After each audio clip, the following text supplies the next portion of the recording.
The world would probably be a better place without them. First off, Antonio Brown did not plow my wife, okay? It was an industry standard rear entry, so it doesn't count as cheating. The No Kings protests, Theo, they were a total success. Of course, we planned them. Cat's out of the bag, folks. Being part of a Karl Marx Mental Health Peer Alliance, or whatever they call their gay little groups, that's not friendship, that's a cult. Respectfully, who gives a shit about Mexican food? Sure, it tastes good, but every dish is the exact same thing. We are a nation of immigrants, and America is an idea. Sure, there are a couple of burned cars and people are waving other countries' flags, but that's LA. That's what LA is about. Anyway, happy No King's Day to the haters and the losers. Plenty of losers out there today with the weirdest bodies you've ever seen in your entire life. My goodness. I said to him, I said, President Trump, these people might be fat, disgusting, weirdos. Yeah, I don't want to say that, but yeah. We shouldn't give up on them completely. Plus, they're NPCs. Today, I'd like to pivot and discuss autism. Not the clinical variety, but the weaponized kind. We love our autists, folks. Trains, planes, and automobiles. They love data, they love facts, they love patterns, and maybe some dino nuggets from time to time. Dinosaur-shaped chicken nuggets. Very tasty. Dance like nobody's watching. Love like you've never been hurt. And skateboard like your dad isn't in prison. But the fact of the matter is that our socially awkward heroes, they're the last line of defense against our country descending towards civil war. Today, find someone with autism, take them out for a round of mini golf and maybe some laser tag, bit of an afternoon double dipsy doodle. Make a day out of it, and you'll see what I mean. This is wild. I'm AI generated by VO3. Nothing is real anymore.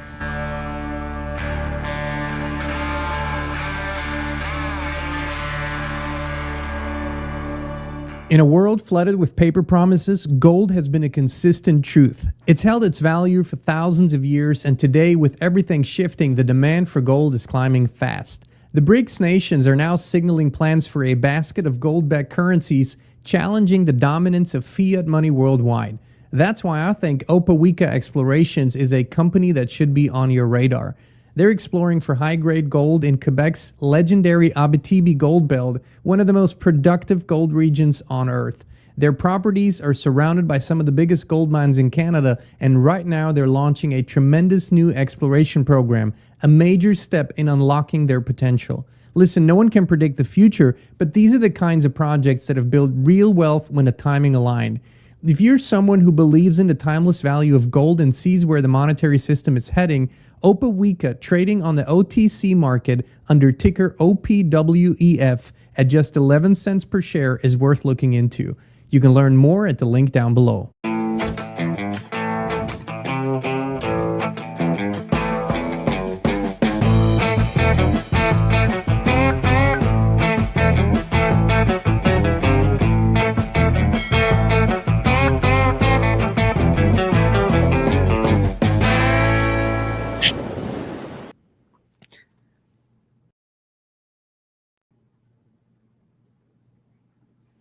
Hey, Inspired Tribe, my fellow freedom lovers. John Nolan here. Thank you so much for tuning in. It is Friday, June 20th, 2025 in the Matrix, and we're going out of the Matrix into Prime Reality. Thank you for joining us again on X, Rumble, and YouTube. Thanks for being in a live chat. Thank you for your contributions and for being here with us. It most certainly is a very, very strange time in our shared story here, and we are discovering every day more and more just how unreal our shared reality has become. Now, if you've seen the intro, these were AI created clips, and if you look at an entire clip and the way that they're created, you can probably still tell that they were, but if you just hear little snippets, it is almost becoming impossible for people to realize this. It is shattering something that is splintering our society, which is a shared perception of certain things. And just a couple days ago, a friend of ours sent us an email and said she had reached out to 6 people she knows in Israel and was inquiring about their well-being because of the situation, the bombings and all that, and the attacks. And out of the 6 people, 5 said there's nothing going on, like where they are, nothing. They're going about their lives as usual now. The government is sending out sort of there's something about I think a go bag and like a backpack that people have and evacuation plans, but 5 out of the 6 were living a completely normal life. And mind you, Israel is not a humongous nation, and the 6th person, they were being evacuated, and it begs the question: how much of what we're seeing and what we're hearing is actually unfolding? And it is incredibly dangerous to even make an assessment of that, because if you say it's all fake, you might be discounting the real horrors and the real suffering that is happening. But if you believe everything at face value, you might be falling for the huge psyops that are unfolding every day. So we are facing a problem that previous generations have also had, but not nearly as big. Ever since the advent of mass media, mass dissemination of information at the same time, which really the first tool in the history that we can verify and remember was the radio. The radio was the first thing where leaders and then of course companies and whoever could broadly disseminate a message to hundreds of thousands, millions of people without those people being able to verify what they were hearing or verify the validity of it. They had to trust it. And then of course television was sort of the same thing. But mind you, at least as far as we know, all of these things had to be created. And when it came to television, we all knew that, not we all knew, but we all know now that a lot of the news that we've watched in the 20th century was fabricated, taken out of context or whatever. But at least that had to be created. There had to be an enormous amount of effort put into it. You had to have crews and script writers, and remember Whack the Dog, the movie, with Robert De Niro and Dustin Hoffman, where, and if you don't know the plot of that movie, it's a really good one to watch. It's from the 90s, so you can see how this idea of creating events or fabricating events that aren't real has been around for forever. But what has been unleashed with AI, humanity's sleepwalking, completely sleepwalking when it comes to this. And I'm shocked. Just in recent days, I've read the first studies that have come out of people that use AI frequently to write and create copy for them or write articles for them or whatever, and how their brain function has gone down in just 3 months of doing that. How if they had AI create something for them, they could literally not retain any of that information after just a few short minutes. And they were looking at the brains and how devastating this is. Now, this is talking about people who are adults now, who grew up writing, who grew up imagining, who grew up learning how to write essays and read something and comprehend the information and then recite it again. The generation that is now coming up with AI, it's not going through that. It's never even developing those skills anymore.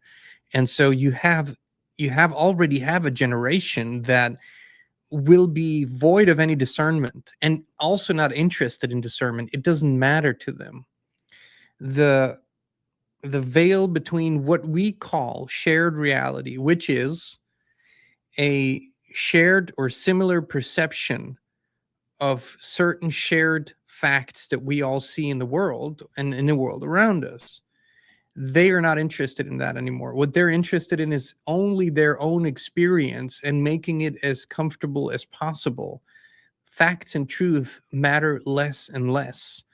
The bending things so that they fit their own perception better. That's what this is really about. But AI is becoming so sophisticated, and we're looking at things that most people are not discussing. So, like I said, we've lost a plot of shared reality. What does that mean? It means that now, with the vast majority of people getting all their information from not a TV screen anymore, but now the internet screen, of course, every person has a slightly and some very different curation of reality. Algorithms are deciding what you see based on what they assume you will consume. And when you go to any social media site, when you go to any search machine, search engine, or anything like that, there are no two interfaces, there are no two feeds that look the same. So even if you and I were to sign up for a new account, let's say on the X platform, formerly Twitter, and let's say that we would follow the exact same people and we would subscribe to them in the same order, 2 days from now, our feed will look different based on how long we look at a post, based on whether we scroll back or whether we read it again. Apps like TikTok are measuring your eye movements and analyzing them and basing their suggestions on that. And then you have AI curated and created videos that are sandwiched between real ones, and that's going to happen more and more and more until those lines completely blur. Now here's the really, really sad part of what I'm seeing is that people are using these tools like VO3, which is Google's, this is sort of that was the latest leap. It's probably one of the most sophisticated tools that the public has access to now. And what people are using it for is extremely sad, as a reflection of consciousness, I would say. You could use it to show positive, beautiful visions or what could be possible, but people are using it for the dumbest shit. And then, of course, they're using similar tools that actually allow it, because the big ones don't allow this, but similar tools, they're using it to make politicians and public figures say things that they never said. And sooner rather than later, this is going to cause something big. It's going to cause something catastrophic. You don't have to be a rocket scientist or a psychic to see this. This is what's going to happen sooner or later. One of these sophisticated fakes is going to cause something very, very harmful in the real world.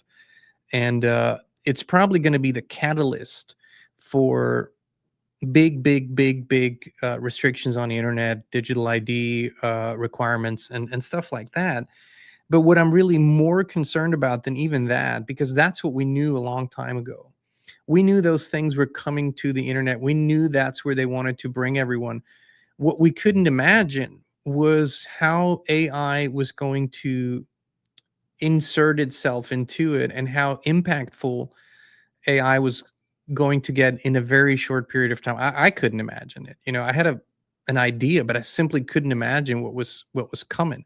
So we're now dealing with so much artificiality that we have to assume that most of the things that we see on the internet aren't true anymore, are taken out of context, are changed, again, it is fragmenting and shattering our shared perception of reality. And what that does is also it hurts our souls, because when we go and step out into the world and we have conversations, there's less and less and less that we can agree on, because we all have a different curation of our digital reality as it is being presented to us.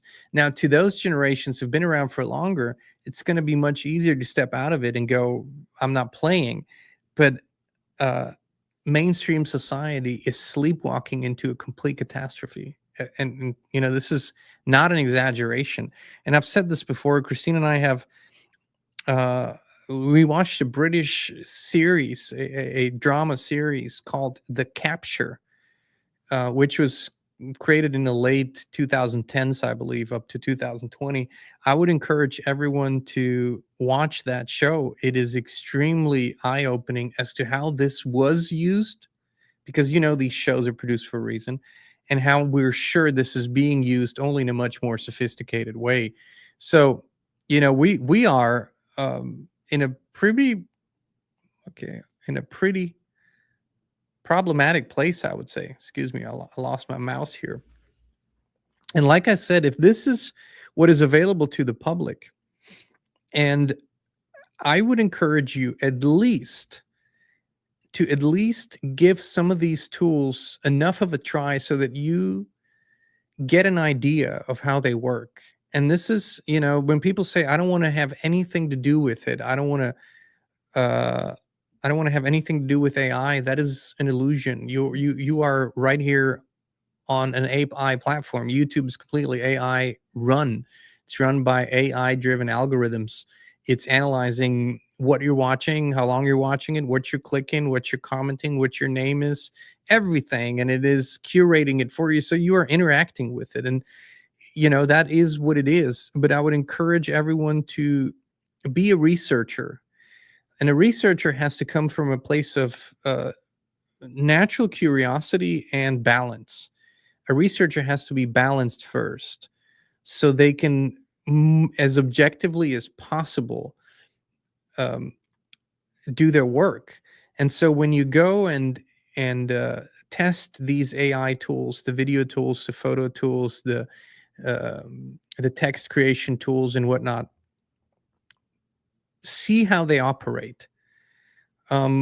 Observe, find the patterns, see the weak spots, see how they are different or what makes them different from human created things. See how an AI photograph is different from a human made photograph. A video, learn the patterns and the observation points, because we're going to need that. I not predict. I know that we have had multiple mainstream psyops run completely on AI, where 90% of the footage that we saw about an event was AI created and was played out over the news media. And those were events that captured the attention of most people in the nation or even the world for a couple of days. And those were test runs to see how the people would react, whether they would spot it, whether it would cause some upheaval. And these things have been happening for a while. So in the event of an emergency or an emergency that they want to create, they have everything ready. I fully assume that a good portion of the 2020-21 events were AI fabricated. And remember, we had far less knowledge back then. We knew about CGI, which is sort of the old school version of all of that. But we had far less knowledge of what was possible. We had assumptions, but we didn't have the proof because we didn't have the tools yet. The world has shifted dramatically since the introduction of stuff like ChatGPT and, you know, Mid-Journey and the graphic creation tools, video and photo. It's like the world has changed more in the last 2-3 years than it has probably changed in the last 30, 40, 50 years before that. It's incredible in, unfortunately, not the best possible of ways. But think if you have a combination of the tools at hand, and like I say, when we look at the best tools that we can access, you have to assume that what the governments, the intelligence services, the military has, that these are 1,000, 10,000 times better. Meaning you can't tell that it's fake. So now you have the tools that they have, and you have a population that is already overwhelmed. that is already overstimulated, that is already constantly hit with dopamine infusing content that does never stop. It just scrolls, never stops, and thinks and analyzes, and it is a recipe for psychological operations that were never possible before in this way. And as far as I can see, sort of as anticipated, the powers that be are using these tools exactly as we predicted they would, in the worst possible way. I mean, you have to know that most of these folks are bottom feeders. They are very low consciousness levels, very egotistically driven, using every tool to their advantage, no problem with lying, no problem with deceiving. That's who most of these folks unfortunately are. Not all of them, but most of them. And so we're seeing this unfold, and we have to know it. We have to be able to discern it. And there are only a few viable solutions for people who do not wish to be a part of this. History is not just being rewritten, history is being written in real time. And with the next few steps that are being taken in the technological realm, it will be that much harder to go back and correct things once they are established. So here are the things that the media isn't really talking about. Here are the things that the big influencers in the podcast sphere, in the quote unquote alternative media, are not touching. They're using it. They are amused by it. They are, without disclaimer, sharing it. I've seen now multiple times that the big names like Alex Jones are just sharing AI created clips without even hinting at it being AI, which is to me troublesome, very worrisome, because it's like the frog in water, right? It's the temperature is being turned up a little bit all the time, and people are getting accustomed to it.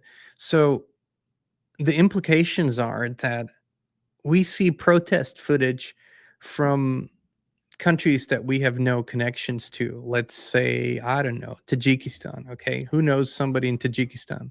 Like, I don't know anyone in Tajikistan. So chances are, if we see big protests from there and some big atrocity or something big has happened, that the media presents it, the public accepts it, and the narrative is written.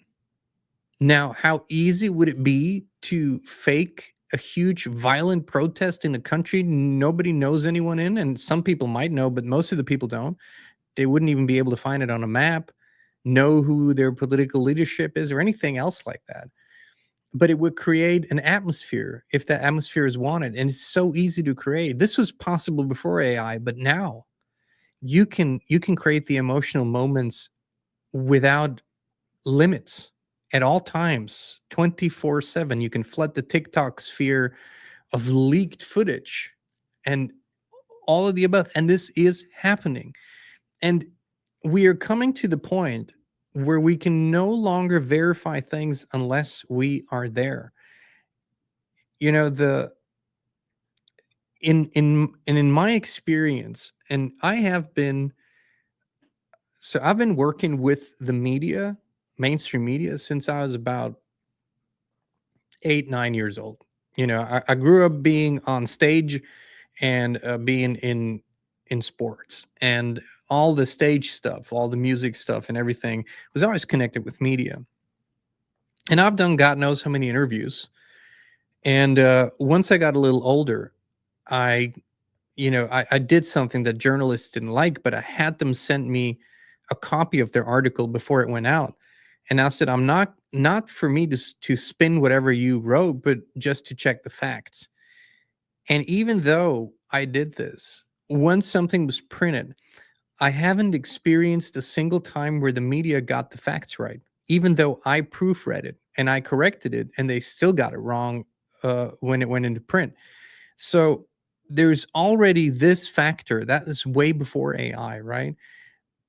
That there is there's this huge gap between what is happening in the world and the spin or the way that it is being reported.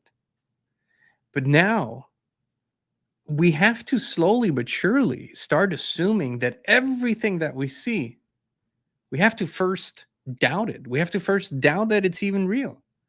I mean, take the Iran-Israel situation. Like I just said. So our friend reached out to 6 people she knows in Israel, 5 of which have said, we see it on the TV. And they literally said, I think it's happening more on the TV than anything else. So 5 of them are living completely normal lives. And 1 was evacuated into a shelter, but still didn't report about actual bombings. I'm not saying it isn't happening, but how are we to verify those things when you and I, if we take an hour can create clips with AI software that look like real bombings, that look like real attacks? How in the world can we trust that? And we can't. And there's no easy answer to this. There's no, hey, John, what's the solution? There is no solution to this. We're losing the plot on our shared reality. That's just a fact. That's just something that we have to be willing to accept because it is a fact. And it's happening so fast that our brains and our ability to digest this information and establish strategies, it's not there. We have to deal with things on such a fast pace that our brains can't compute. They can't. It is probably one of the biggest problems that we have ever faced. And this is where we stand. This is where we are in this. It is creating a psychosis. It is creating such false perceptions. I'll give you another example. There's something unfolding that I'm researching right now. It's called the Great Noticing. And it is only one of a few big hate events that is happening on the internet right now.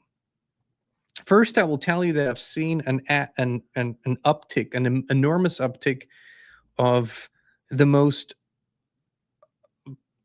offensive and horrible and vile hatred, racism, just hatred against groups of people that I've in my lifetime that I'm observing on the X platform right now.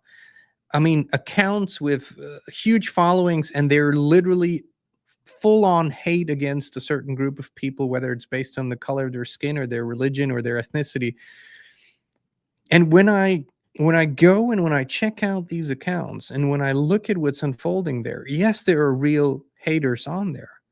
But for the most part, it is a curated event. It's like a curated internet event. It's an AI-created event that is supposed to bring about an atmosphere of extreme division, of extreme hostility.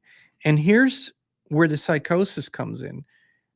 You know, I believe to remember a time not too long ago, maybe 8-9 years ago, where let's just say racism in America didn't feel like it was all that big of a problem, all that big of a deal. I just, in my daily experience, I really didn't see it. And, you know, we would go into parts of town that are, you know, for example, where there's a lot of Hispanics or where there's a lot of, you know, I don't know, Egyptians, Middle Eastern. And it just,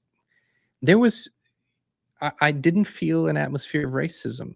In recent years online, it has flared up like crazy.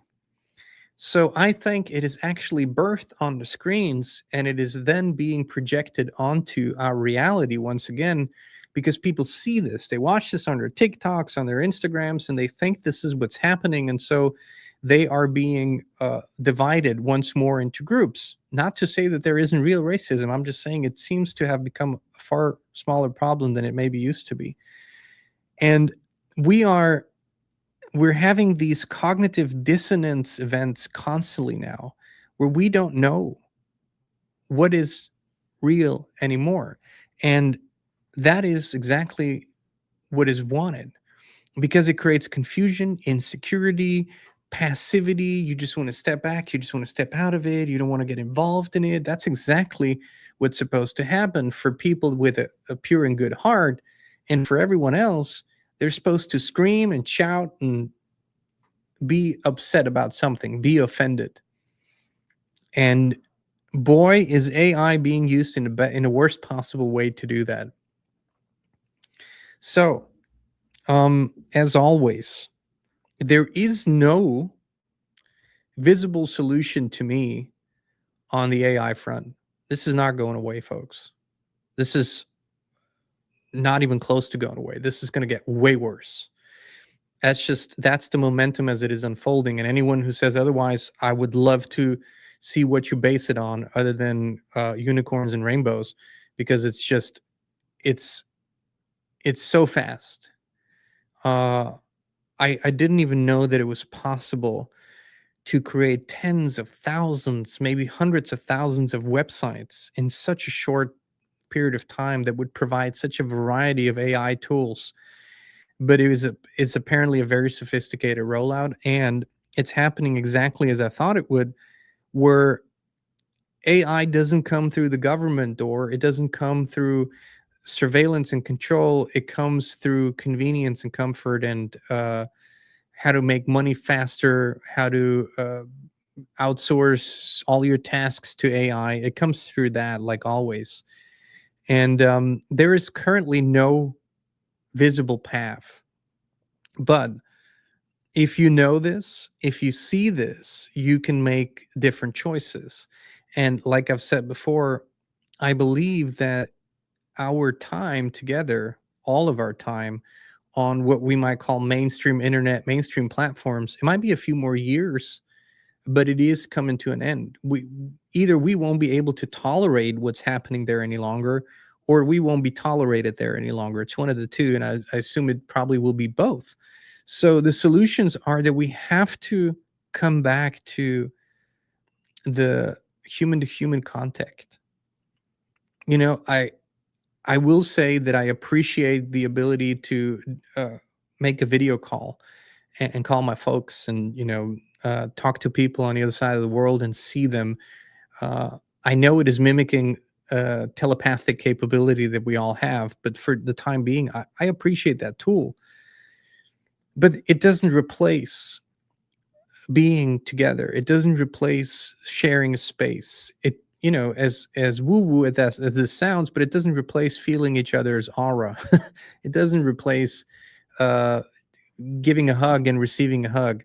And so the revolutionary act is to organize gatherings, bring people together for picnics, cook together, watch the stars at night, be somewhere out where it's less light pollution, and do things together as human beings, have real conversations. And also, while these conversations are happening, don't judge each other so harshly. Not everybody will have the same knowledge base as you. Not everybody will see things exactly the same thing. But if people are interested in community, cherish that, foster that. That's what is needed. That's the counter revolution. Be in nature, in your bare feet if you can. Touch things that are natural to us in this realm.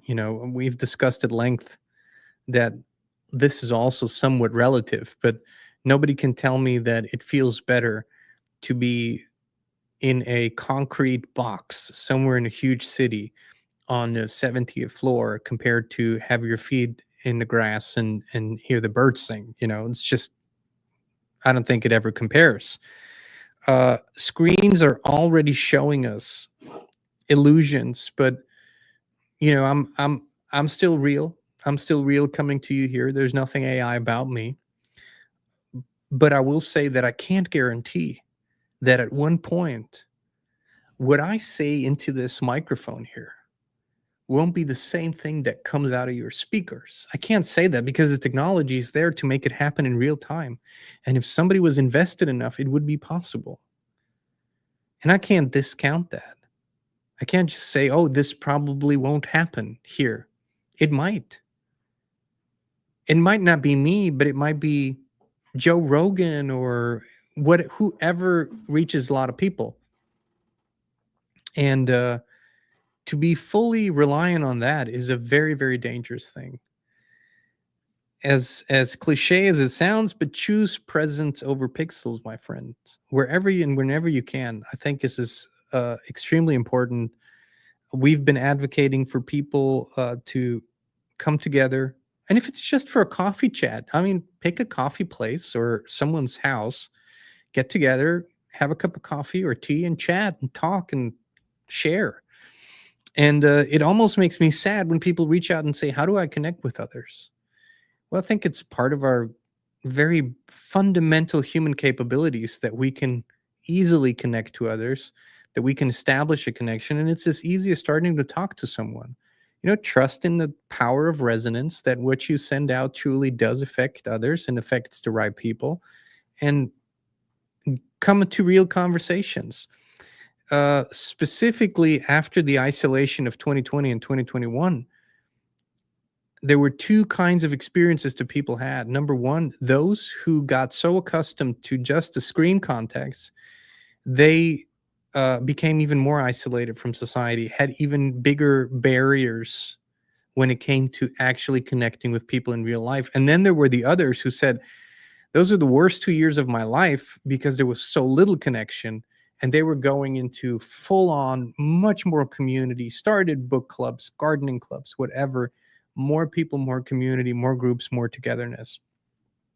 Like I said, we have to establish alternative ways, parallel ways. AI is not going anywhere.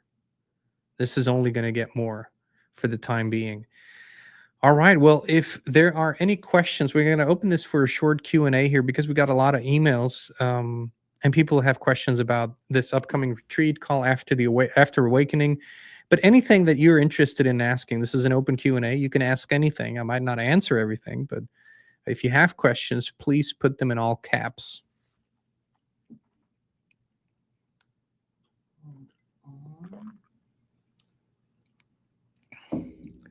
That is a beautiful question. Right now, no, we don't. We used to be on horseback every single day for years. And specifically with this work, over the years, we thought about it, having horses, and I'm sure that will be in our future again. But right now, horses are such beautiful and to me, deeply spiritual animals. And they need contact every day. They need contact with their person, their people. And when your time resources are as limited as ours are in this regard, it's not fair. It's I don't think it's fair. So, but in the very near future, I hope we'll have some pictures to share.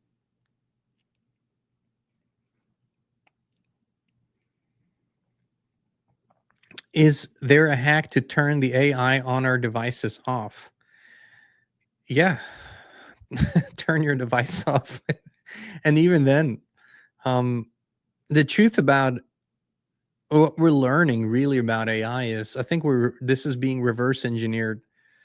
So there is the AI that we can sort of see in the software, in the platforms, and then there's the AI we can't see. And that one I don't want to talk about right now because it's too far out right now. But yes, you can turn off the devices. You can't turn it off on your device because they're all AI driven now. So turn it off, leave it at home, put it in a Faraday bag, and watch what happens when you're away from it for a few hours.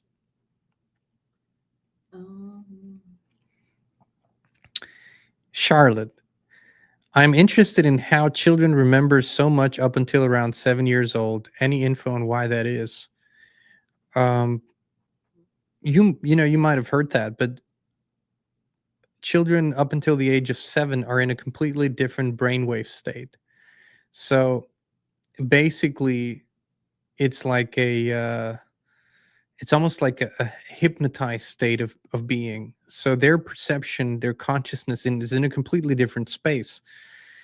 And so my working theory is that while we as adults are completely sort of encoded into this perception where we all can agree that we see this table and this chair, and I think the veil between dimensions and even spectrums of light the veil is thinner, and the spectrum of light, I would assume, for children in that brainwave state is bigger. So that's why they don't just remember things but see things and sense things. And I think it's us who, or adults in general for the most part, who discourage that. And so when a child is being discouraged from that, they lock it away. And then the second thing is, the older they get, 7, 8, their awareness moves up into a different brainwave state, and then their perception sort of gets locked in more. Can you give me your opinion about why they're covering up the sun? What is the reason behind this craziness? Well, one of the greatest deficiencies that most humans already have is vitamin D deficiency. And even if you don't want to call it vitamin D, but we all need light. What we eat from plants and animals is the energy generated by light, by the sunlight. So that is the energy, right? And when we have less access to it, the number one thing that happens is that we fall into physical, spiritual, mental deficiencies. So that's one big thing. And you study the psychological and physiological effects on people that live in regions with polar night, where for months on end there's only night. It never gets light, on the poles. And study what it does to them. Study the tremendous potential for addiction, sickness, and whatnot, even violence, depression. So that's one big thing. Another big thing is that there's something happening above that cloud cover, I think, that we're not supposed to see. A lot of the times there's something happening above there. That's another reason. Another reason is that they are obviously, and there's now no doubt in my mind anymore, they're terraforming, they're changing the makeup of this place, and they are making it, I think, more suitable for human 2.0 or human 3.0 or human Homos roboticus, or even an altogether different species. So I think there's a terraforming going on. And there is, of course, the case of engineered climate and weather changes. So it's a cascade of things that are happening in according to my research. What do you think was easier for them? They control the narrative pre-cell phone internet, or now with it everywhere? Well, I would say most definitely it's now. It's not so easy to control the narrative as it is when you can't have the authority over perception of a shared reality any longer, which in the days of the big news stations and everybody working together, they knew if they projected that out, 80-90% of the population would see things exactly the same. When you can't have that anymore, and the internet doesn't allow for that any longer, then you shatter perceptions altogether, so nobody knows exactly what's going on anymore and is insecure, doubtful, worried. So that's that was the plan. There are statements and documents that literally say we won't stop until nobody knows what's true anymore.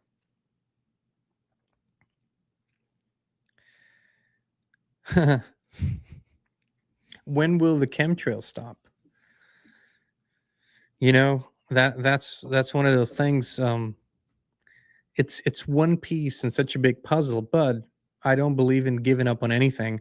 I did say recently that, you know, people should look at the pilots just as much as, for as long as there's still pilots flying anyways, just as much as they're looking at the people doing it. I mean, some people say we should be hopeful because 2/3 of the states have or are working on legislation to ban it, but we have legislation to ban geoengineering in Tennessee, and it's been passed, and it's still happening. There's some altitude, you know, where the jurisdiction of the state ends, and when there is, you know, when it's federal airspace, I guess, and it doesn't seem to bother anyone. So, but the the best answer I could give is that we can bring all things to a stop when we're willing to see, acknowledge, and share the truth about things. And that's why I'm such an avid believer in, we have to look at the truth of things and not do the unicorn love and light rainbow brigade thing where we just pretend it's not happening. That doesn't work. We have to work together to shift things around. And that just means everybody has to show up. Brian says, where do you think we go from here? Why wouldn't that be a choice? Like, why wouldn't that be your choice, Brian? Who's to say we all go to the same place, or that it's predestined, or that there's an authority who can tell us, you know? I think sovereignty of the spirit means you make that choice and you believe that you can make it, rather than you're part of a hierarchy or authority system that makes it for you.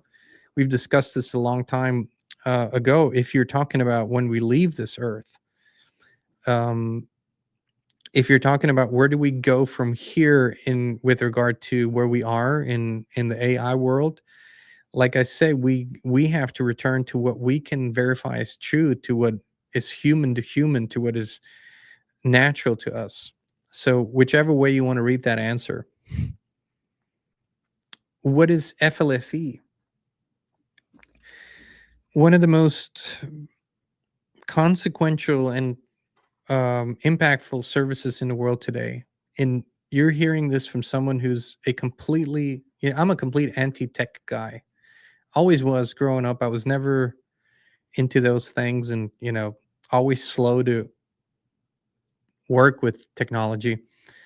But FLFE it's a spiritual, it's a quantum technology, if you will, and it works with a quantum association. So the technology, which is not AI, none of that, it's, think more Tesla, think energy and vibration, creates and maintains high consciousness fields around places or objects that it is associated with. So when you try their service, in which they allow you to do it for free, completely, no credit card or anything, and you sent them your address or a photograph, depending on how you go about it, then there will be an almost instantaneous association with that space, and a high consciousness field will be created. You will most likely feel it very quickly. The space feels lighter. The EMF mitigation is incredible. That's, you know, they've measured this over and over again, and with how people react to it, you will most likely sleep better.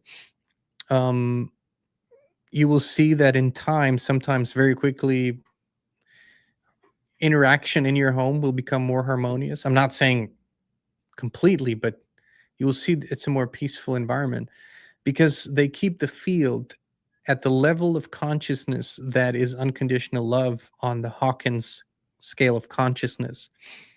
And there's a lot that goes into it.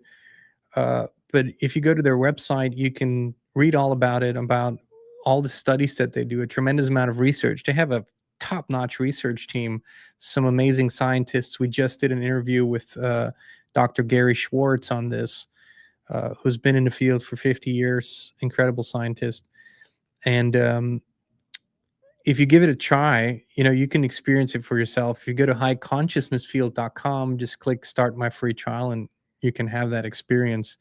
At any rate, it has helped so many people on their journey, and it is like a support system. It's like, I always say, it's like having heating in your house. You don't have to worry about feeding the fire or doing push-ups or jumping jacks or anything to stay warm. You just turn on the heating when it's cold and you go about your day and you do what you want to do. So basically having an FLFE field is like having 6, 7, 8 monks meditate 8 hours a day for you. It's has a very similar effect. It's like a sacred site right there in your home. And so the greatest support system that I could think of in these transitioning times, and I fully expect that if we do the best that we can with what we have where we are, a couple decades from now, such a service might not be needed any longer.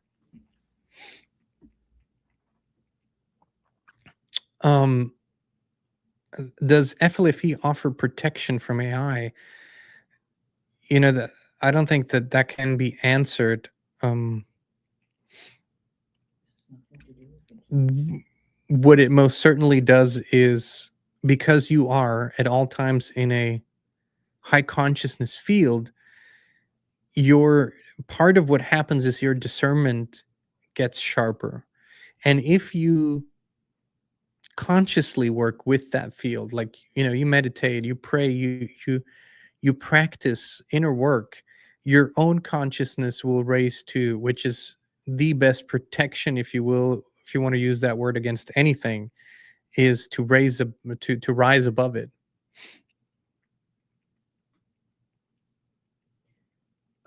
Somebody's asking again, what is FLFE? But you just answered. Yeah, FLFE stands for Focused Life Force Energy. And like I said, it does something that I didn't know was possible up until 2 years ago. And the reason why I'm so excited about it is that my first experience with it was completely unconscious to me. So I was in a field, and because of the circumstances at the time, I really didn't know. Kristin made that happen through their invitation, and I was so busy doing stuff that I didn't notice really that was happening. But I noticed the effects, and after a couple of days, while being on the FLFE service, I felt such shifts. I slept better, I had more energy. It was so incredible that after a couple of days, I said, something's happening here. And only in retrospect, I realized that it was the support of the field. So, and then we got to know the team really well. Days and days and days worth of conversations. We just had a couple of vacation days together. It's one of the most integrous and impactful teams and services in the world today. So it's just, I hardly ever speak of anything in this way.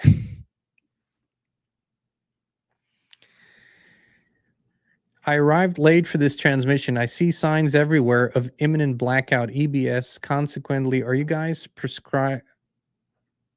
think it should say perceiving something similar? Could it be just AI? So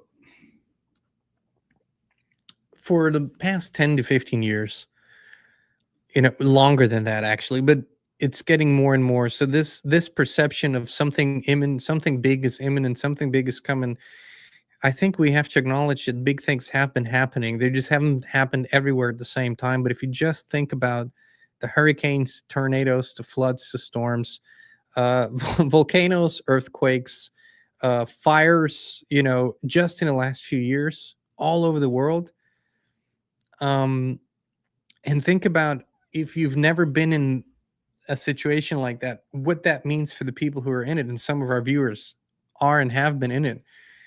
That's a blackout to them. That's a blackout scenario. That's like the worst of the worst you could imagine. That's their EBS situation, if you will. So I don't know that a big EBS event is around a corner and whatever they've been projecting for so long. But what we have been sharing for many years now is become as self-sufficient as possible, not just to sustain yourself through an emergency event, but make that a lifestyle. People were self-sustainable 100 years ago, much more than now. And 150 years ago, 90% of the people were farming and gardening. I mean, everybody knew how to grow food. Everybody knew how to do that. It was normal. It was life. And we have been seduced into an artificial world where we go into the grocery store to get something that vaguely resembles food. That's not life.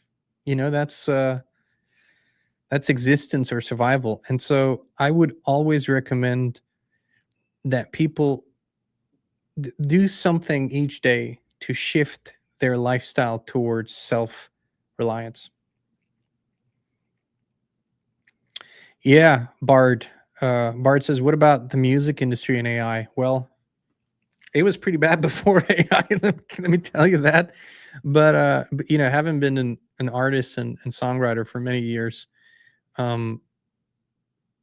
well, I just shake my head because, see, every generation up until maybe 15 years ago, and it's not everyone, but every generation that came up, specifically in music and art, they were looking to the generations before them for inspiration and how they did it. And they were about perfecting their craft and becoming the best at their instrument or at songwriting or storytelling, whatever it is. This new wave of young folks that's moving into the music industry, they're just chasing views, likes, fame. I mean, more than ever before. And there's no integrity for a good section of them. No interest in real things.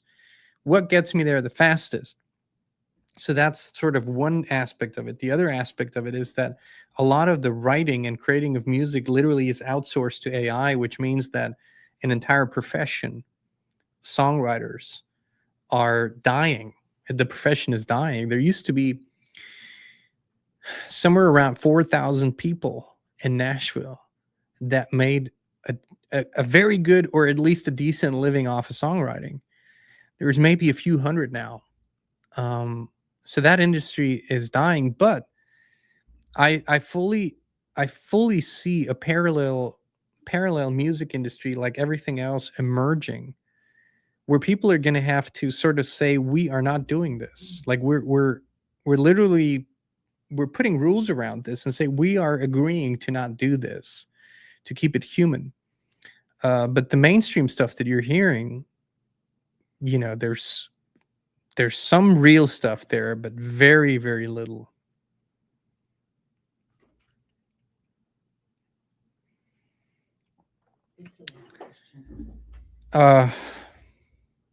Man, Lillian, put me on the spot here. Do you think we, the people, can stop AI? No, we can't. I don't think we can stop it. But if we become the best possible version of ourselves, we can triumph over it. I believe that. But we can't stop it. No. It's it's already embedded in the fabric, and the wet dreams of every single person in any powerful position is built on AI right now. There's nothing else anymore. That's all there is in their minds, in their worlds. That's all there is. So no, it's going to have to be an asymmetrical, an exponential solution, which is human spirit rising above it, making it in the long run obsolete. And we can only do that if we remain as pure as possible. So, so good news and bad news. Bad news, no, I don't think we can stop it. But good news, if we rise up to the occasion, we can triumph over it. And I don't know that I know this, but I most certainly believe in it. However, I want to add something to that. It requires excellent discernment and perfect clarity. Nothing else will do. don't you believe there's a good AI too? You know, it's like saying, you know, don't you think that growing apples in a laboratory can be good too? And there's a hypothetical here. If there's some sort of fallout event and you have an underground lab and that's the only place you can grow an apple, sure, probably you can do that. But why? Like, what in the world would we need artificial intelligence for? Especially since natural intelligence has been on a decline already. Like, this is like, you know, we have everything that we could possibly ever need within us. I'm the first person to tell you that if we go the path of true evolution, becoming the best that we can be, we would remove technology at a certain rate every year.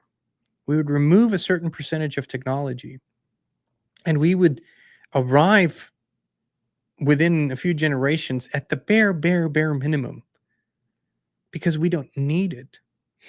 See, we were created as part of a symbiotic, excellent, fully functioning, harmonious system. And everything natural that we lose and replace with something artificial is making us weaker. It's making us more retarded. And I mean in the realest sense of the word. Like, we are retarded. Very much so. So there is absolutely no need for AI in the world today or ever. And it is part of our retardation and part of our spiritual retardation that we even believe that. And for those who see AI as the solution for all of our problems, that is the pinnacle of retardation. And it's the diametrical opposite direction of where we actually should be looking. So no, it's absolutely not necessary, nor needed, nor anything.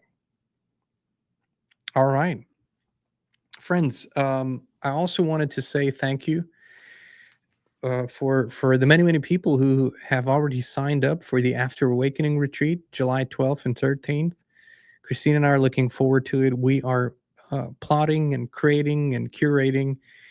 You know, we've done so many things together over the years. Kristin has been working with people for many years, and there's such a beautiful body of work that we know works, and processes that we know are working 100% of the time. And we're going to have I believe a wonderful 2 days, July 12th and 13th, for this After Awakening retreat event that is specifically for people who have experienced the thrills of waking up, of seeing the truth, of being on the cutting edge, and then sort of having fallen into a little bit of a void, maybe isolation, loneliness, not being able to relate to the world, and feeling like the world can't relate to you any longer. And as much as everyone goes through this on this awakening journey, it doesn't make it any easier. It's a challenge, and it can be a very lonely one, but it doesn't have to be. And I think the underlying truth for this is you're not broken, you're breaking through. And that's what we want to show. That's what we want to create the space for. There's no wrong or right, but there is a shift in perspective that we will take, and a shift in energy that we'll create together. So if that speaks to you, go to afterawakeningretreat.com, take a look around, tune in with your spirit. And if you get a yes, and only if you get a yes, join us. You know, you must feel it in your spirit. You must feel a clear yes. If you don't feel it, there's nothing wrong. But it has to be a real, this is for me, it's the right time. And then we'd love to have you. All right. My friends, much love, many blessings. We'll be back with you again very soon. Are you looking for like-minded and like-hearted people to connect with? Then the Inspired community on Locals is the right place for you. You can post, comment, share, and connect with others, and our shows there are completely uncensored and unfiltered. It's stuff we can't talk about here. It's such a great community, and there are 0 trolls. We keep the subscription fees super low, so 19 cents per day keep the trolls away. Join us today at inspired.locals.com. We can't wait to see you there.